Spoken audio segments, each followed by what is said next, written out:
Thank you, Chair. Thank you for appearing today. The NDIS has been a problematic program since inception, and that doesn't reflect on you guys. Not effectively costed or thought through. It seemed to be a headline looking for a pre-election buzz for the Labor Party at the time under Julia Gillard. The program is failing on multiple levels, resulting in the needs of vulnerable people remaining unmet and other stakeholders being ignored, plus massive fraud, plus a forecast budget cost of around $90 to $100 billion. That's what people are telling us. My questions are, why is it that many direct care providers remain unpaid, while at the same time many rauters and unscrupulous fraudsters are able to rip off the system to the tune of millions of dollars? It seems to be systematic, rife, organised ripping off, and the public being taken for a ride with billions of dollars. Yet some agencies pay bare minimum to untrained carers. Some carers are not paid at all. Why is that? Well, I suppose, Senator Roberts, the first thing to do is to respond to the initial set of assertions. Of course, you'll be unsurprised to learn that's not the government's view at all about the value of the scheme for Australians. And there are many, many families in Queensland who rely upon... Senator Roberts, I think Senator Ayres, continue your answer. I'll listen carefully if there's a point of order. Senator Ayres. I did not say the scheme was not worthy. Who rely upon the scheme and whose lives have been changed fundamentally by the scheme. The government supports the scheme. We support it because it improves the lives of people who have a disability, and particularly children who have a disability, and it improves the lives of families of people who look after those people. It is a demonstrably positive effect in communities, because it's often not just families who look after and support people with a disability, it's communities. It is designed to mean that the workers and firms who participate in this, we want to see workers in the disability sector paid more, paid fairly, firms engage on an ethical basis in the activities around the scheme, and almost all of them are. And we want to see productivity in a real sense, that is more and better quality services offered to Australians who are participants in the scheme.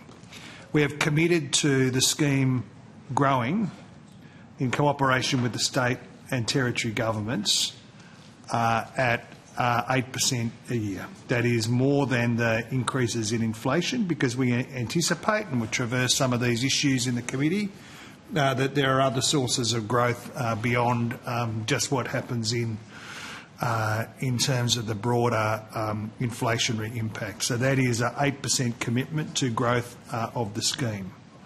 It is completely legitimate for government, and indeed for members of this committee, to be focused upon value for money questions, compliance questions, and at constantly improving the focus of the governance of the scheme to deliver better outcomes.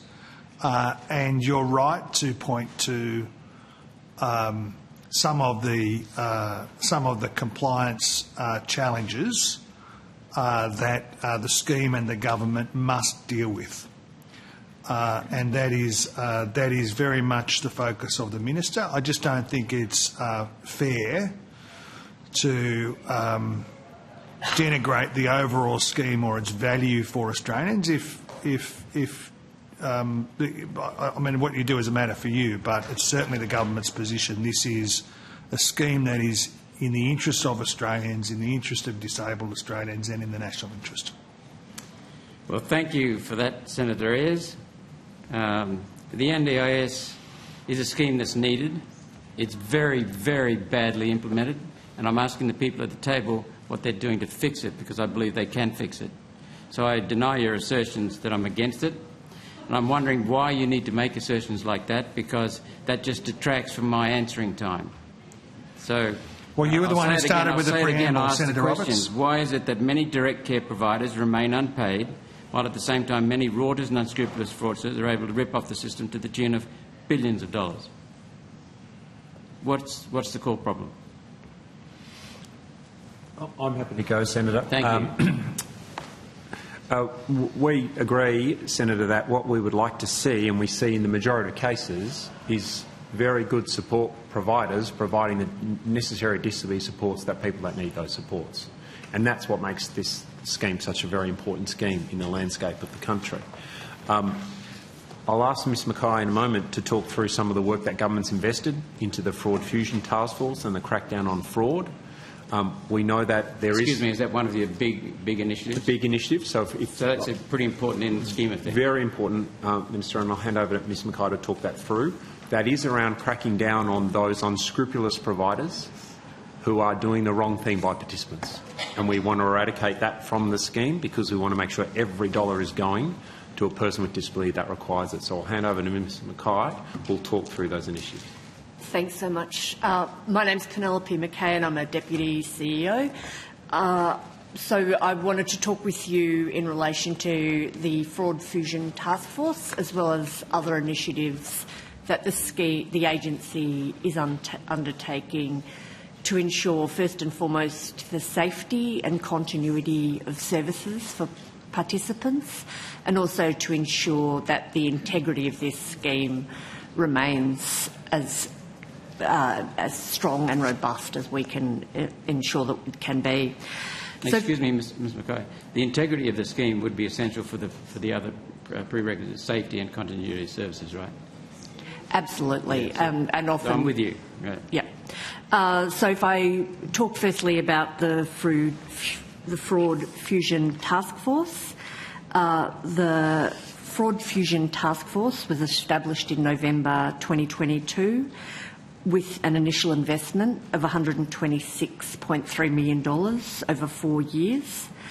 An additional investment was made for Services Australia of $26.5 million, which brings the total investment to $152.8 million. The Fraud Fusion Taskforce is co-led by the NDIA and Services Australia, and it has 19 other members, which are other government bodies. The Fraud Fusion Taskforce is focused on... Excuse me, does it have any law enforcement agencies as members?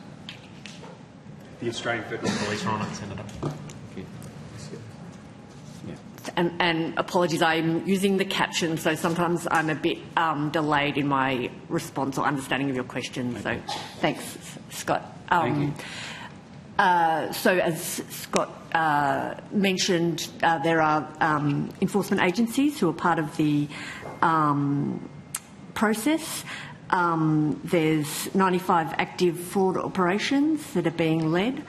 And we've got over 500 active investigations that are currently underway, with many cases there. So that's one tranche of what the agency is doing, working across government to ensure that fraud and organised crime are dealt with in the absolute way that shows no tolerance for those behaviours within the scheme. Second tranche of initiatives that we're doing is uplifting our system capability through a crackdown on fraud systems uplift approach.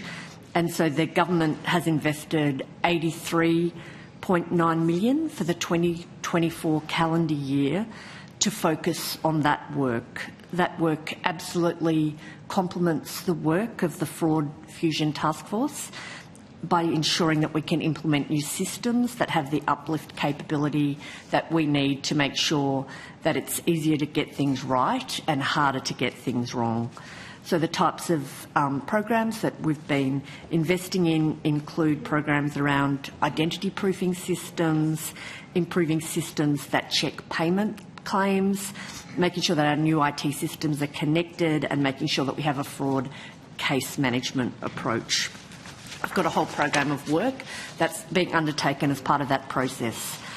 We're also ensuring that the work we do in relation to this is co-designed and discussed with participants as well as with the sector more generally, so that as we make changes to our systems, participants can ensure and have confidence that they've been consulted on the changes and that they're going to have their safety first and foremost and continuity of care always as principles that will govern those changes that we introduce. Thank you. Thank you very much. That was clear and succinct. Senator Louise To the lips. we're also a member of the task force, and perhaps I can just give you a sense of the regulatory actions that connect to that. That would be quite useful. So I'm just going to quote from our 23-24 end of financial year figures. And this is in the context of there being many terrific providers out there doing great work with people with disabilities and supporting them to live the ordinary lives that they require from the Every Australian Counts campaign all those years ago. And that's important, because the good ones at the moment are being drowned out by focus on... There's many good providers out there, so I agree with you. It's important to recognise them. Just some quick figures for you. The regulatory tools, we have banning orders. There was 142 in the 23-24 financial years. Civil penalty... What's a banning order? When someone's not allowed to provide services into the future. Civil penalty proceedings, so these might be before courts, but there were 3 of those, and there are, of course, some other matters that I can't talk about here, but that are before the federal court in terms of practices and behaviours that we would find unacceptable. Criminal activities? Sometimes these can involve criminal activities, yes. Compliance notices, 52. That's, where a provider is asked to comply in certain ways with certain code of conduct or other matters, and that's a significant power we have. Of course, education remains very important, and we did over 21,985 sort of sessions that relate to that. Enforceable undertakings, 5. Infringement notices, 147. Refusal of registration, and I think this goes to the core of some of the issues you're raising, 11,952. So it's 11,952 where there was a refusal of registration, yeah. Is that for providers or agencies? That's for providers, people providing services. What about agencies? How many of them have been prohibited? I can't make that distinction, but I'm happy to take that away and see if we can get any information for you on that. Revocation of registration, 192. Suspended registration, 12. Warning letters, 3,500 odd. And that gives you a sort of a sense of about 38,000 different types of enforcement actions that we can take and the outcomes that are from those. And this is in the service of trying to lift the quality overall to ensure that people with disability have the opportunity to make good choices in terms of who are providing services to them, and to ensure that we have a strong regulator where the sorts of concerns that perhaps you're raising as part of some of your questioning can be addressed very thoroughly by the Commission and others. Right. I would like to know the agencies you've taken on notice, because I understand there are some very good providers and there are some unscrupulous providers. There are some very good agencies and there are some unscrupulous agencies. And the agencies that are unscrupulous magnify the problem, because it's not just 1 or 2 people in those agencies. There's sometimes many people in those agencies. Well, we'll certainly take that on notice and come back to you. I'll cede the call there because I've had my 10 minutes. I'd like to come back and drill into some of the details. I'll put you on the list, Senator Robert.